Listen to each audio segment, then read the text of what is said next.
Rachael, and today I'm bringing you my April book haul. What better time to continue hoarding books than, when you're quarantined to your house and you've got the internet and a credit card. So let's jump in. I basically have, just two different orders here. I have one fairly large set from Book Outlet, and then I have some books I purchased from a local independent bookstore. I've been trying to kind of rotate through some of my favorites. That way I'm giving a little bit of my monetary support to kind of all of them. But let's go through the independent bookstore. So the first book that I got was 60 Hikes Within 60 Miles of Cincinnati. I thought this would be perfect because obviously the outdoors is not locked down. So we're going to try to do a few little easy hikes around here. This was a book that was actually recommended by a former teacher of mine and a former neighbor, and I just thought this would be a great idea. So we're going to try to find some places to hike around and just enjoy the great outdoors, especially as it begins to get nicer. Next up is a book that I've read before, but I'm dying to reread, and I really just wanted to own myself, and that is Brief Histories of Everyday Objects. This was written and drawn by Andy Warner, and basically this is a graphic novel that has stories in it about everyday objects that we use. For instance, in this, I learned that the cone part of your ice cream was actually invented at the Chicago World's Fair in the 1800s.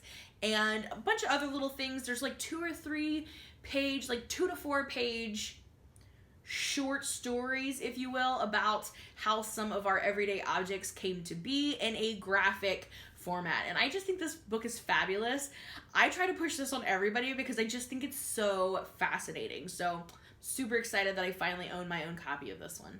Next up was kind of an immediate purchase. After I read Every Heart a Doorway by Sharon McGuire last month and really liked it, I decided I needed some more of the books in the series. So I picked up Down Among the Sticks and the Bones, Come Tumbling Down, In an Absent Dream, and Beneath the Sugar Sky. So I have all 4 of these now at my disposal to read. I think that's the Come Tumbling Down. I believe this is the new one.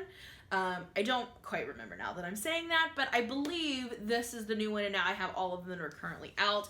So who knows? Maybe I'll marathon these soon and just get all caught up with the series because I am totally enthralled with this world, and I'm really excited to see where it goes. And then next up, I have just a bunch of books that I bought on Book Outlet because they were at a very good price, and I just could not resist. So first up is One Crazy Summer by Rita Williams Garcia. I've heard and seen so much about this book, and I haven't read it yet, so when I saw it on there, of course, I wanted to get it and give it a read. Next up is Meditation for Fidgety Skeptics by Dan Harris and Jeff Warren with Carl Adler. This one's been on my radar, especially with the companion, not really sequel, but companion, 10% Happier. So I decided to go ahead and pick it up. That way I'd have it on hand when I'm ready to read it. Our peer book club theme this month is to pick a self-help book, so maybe this is one that I will get into. Next up is one I've heard talked about a lot and I'm interested, and that is The Sweetness at the Bottom of the Pie by Alan Bradley. This is a Flavia Deluce. Yeah, that's her name. She is a little mini Einstein detective, I think. She's 11 years old, and yeah, I've just heard really good things about this. It sounds like a series I could get into, and I decided to give it a try. Next up is The Good Son by Zhong. I think that's how you pronounce it, and I'm intrigued by this one. I'm 99% sure was one of the picks that Jimmy Fallon had one summer for the summer read-along, and it sounded super interesting. So when I saw it on Book Outlet, I decided to give it a try. I know it's supposed to be kind of thriller, horror, scary, fast-paced. That's what I know. That's all I know. So I'm gonna give it a try. Next up is one that I feel like I just had to own. I just had to, and that's How to Find Love in a Bookshop by Veronica Henry. The cover is beautiful, the title is beautiful, the idea is beautiful, and I'm just all in. Next is a book that my mom actually read a while ago. I'd recommended it to her after hearing people talk about it, and she read it and enjoyed it, and I decided I needed to own it so I could read it. especially with some things that I've been reading lately. I just felt in the mood for this, and that is The Last Equation of Isaac Severy by Nova Jacobs. I've heard this is kind of compared to The Westing Game, and that's one of my favorite books, so I decided to give this one a try. We actually read for our peer book club a book that I am totally drawing a blank on right now. The ghost talked to somebody? Oh, I can't remember her name. The ghost talked to... Somebody's talking to ghosts. I'll put a picture up of the book I'm talking about. But anyway, this one was supposed to be kind of comparable to that, and I didn't enjoy that one so much. So I'm hoping this one will be a better comparison and that I will really enjoy this one. Next up, I got The Romance Reader's Guide to Life by Sharon Pywell. I just love this cover, and I've heard some good things about this, so I really wanted to give it a try. Next up is one that I've had my eye on for a while, and yeah, I'm just totally ready to own it and try to read it soon, and that is How Not to Die Alone by Richard Roper. And I've heard this is kind of like The Office kind of humor, but with like a weird twist in that this guy... because I think he doesn't want to be like, everybody think he's kind of sad because he's not married. He lies about being married, but then like his dream girl shows up as like the receptionist or something in the office, and now he doesn't really know what to do because everybody thinks he's married. And is he gonna tell him that it was a lie, or is he just gonna... He doesn't know what to do. So I'm interested in this one to see how it'll play out. The comp to The Office show really kind of drew me in. Next up is The Good People by Hannah Kent.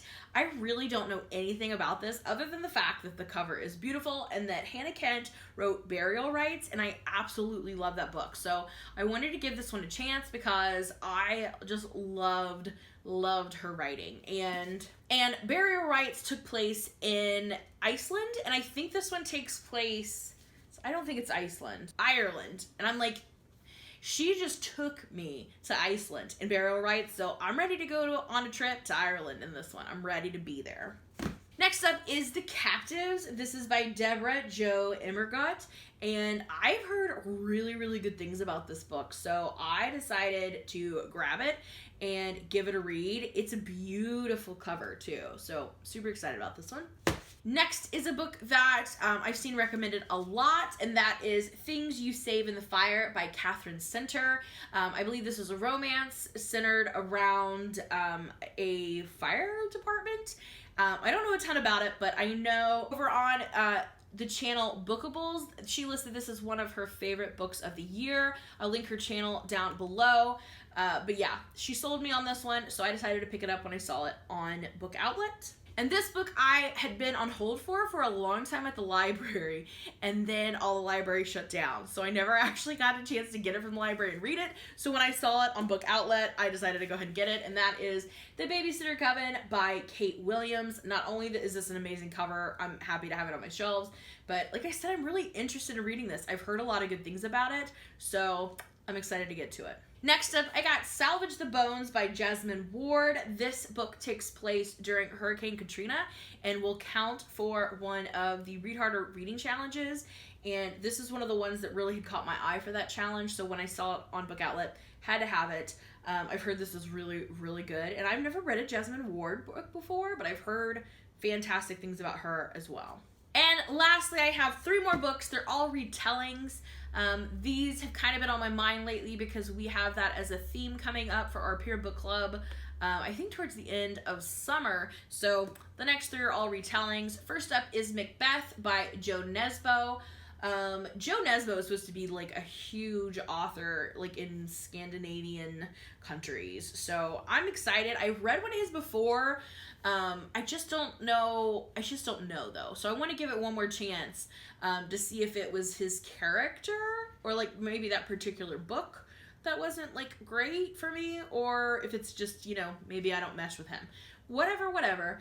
However, this is part of like a Shakespeare retelling group, and of course it's not going to be anywhere on this book for me to reference it for you right now. But it's like a whole group of authors that have been retelling Shakespeare books. There's like one release like every year. There it is. The Hogarth Shakespeare. So if you look that up, you can see all of like the retellings within this. Like Margaret Atwood did one.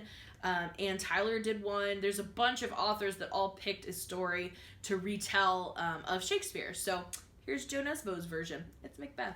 And then the next two are both retellings of Rebecca, which is our current Pure Book Club book, so I wanted to have some options of Rebecca on hand. First up is The Beloved by Maureen Lindley. I really don't know anything about this book other than the fact that it's been marketed as a Rebecca retelling, and I love this cover. I do think this one, I think it's supposed to be like modern. No, I don't know anything other than that. Same goes for The Winters by Lisa Gabriel. I mean, this is a gorgeous cover. I love, love, love this cover. And again, the only thing I really know about this is that it's supposed to be a Rebecca retelling. So, yep. So there you have my ginormous April book haul. Like I said, there's already a couple of books en route to me, so there will definitely be another pretty decent haul next month, but hopefully we'll keep it a little bit more in check and not have this many, but you know, who knows? Who knows? I feel like, you know, you just gotta celebrate and treat yourself to books often. So thank you for watching. If you've read any of these, definitely let me know. If you've hauled any books this month that you're excited about, definitely let me know that down in the comments as well. And thank you so much for watching. I will see you again in another video soon.